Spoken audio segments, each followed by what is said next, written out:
Hello friends, welcome to எம்எம்டின் kitchen. இன்றைக்கி நம்ம சேனலில் என்ன பார்க்க போகிறோன்னா ஒரு சூப்பரான கவலை மீன் வறுவல் தான் பார்க்க போகிறோம். இது வந்து எல்லாருக்குமே ரொம்ப பிடிக்கும். நீங்களும் வீட்டில் ட்ரை பண்ணி பார்த்துட்டு எப்படி இருந்தது கமெண்ட்டில் சொல்லுங்கள். இப்போ வாங்க நம்ம எப்படி செய்யுதுன்னு பார்க்கலாம். நீங்கள் எவ்வளோ மீன் வறுக்க போகிறீங்களோ அதுக்கு தேவையான அளவுக்கு மீன் எடுத்து இந்த மாதிரி கழுவி சுத்தம் பண்ணி வச்சுக்கோங்க. மஞ்சத்தூள் 1/2 ஸ்பூன் போட்டுக்கோங்க. சால்ட்டு தேவையான அளவுக்கு ஆட் பண்ணிக்கோங்க.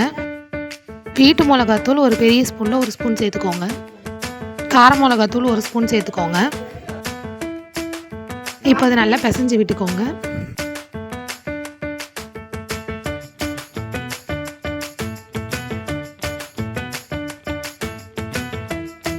இப்போ இது கூடவே சும்மா கொஞ்சோண்டு தண்ணி ரவ்வோண்டு இப்படி தெளித்து விட்டுட்டு இப்போ நல்லா இந்த மாதிரி பிசைஞ்சு விட்டுக்கோங்க.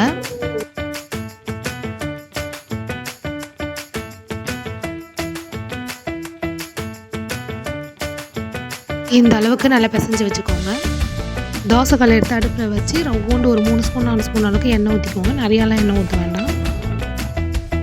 இப்போ நம்ம எடுத்து வச்சிருந்த மீன் இந்த மாதிரி ஒன்று ஒன்றா போட்டுக்கலாம். இந்த மீன் வந்து உடம்புக்கு ரொம்ப நல்லது. கவலை மீன் கடையில் கேட்டிங்கன்னா அவங்களே கொடுப்பாங்க. எப்போவுமே ஒரே மாதிரி மீன் வாங்கி சாப்பிட்றோம், வித்தியாசமாக என்ன மீன் சாப்பிட்றது அப்படின்னு யோசிச்சுட்டு இருந்தீங்கன்னா இந்த மீன் வாங்கி சாப்பிடுங்க. டேஸ்ட்டுமே சூப்பராக இருக்கும்.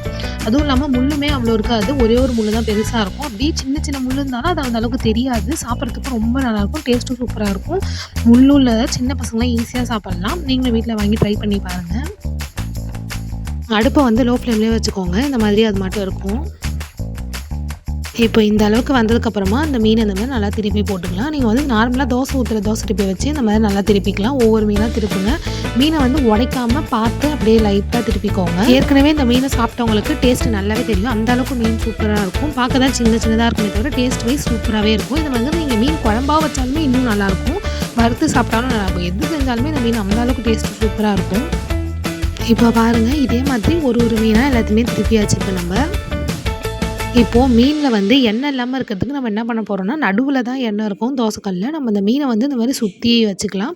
இப்படி வைக்கிறது எதுக்குன்னா, மீனில் வந்து எண்ணெய் இல்லாமல் நம்ம நல்லா இது பண்ணிடலாம். அதுக்காக தான் இந்த மாதிரி பண்ணுறோம்.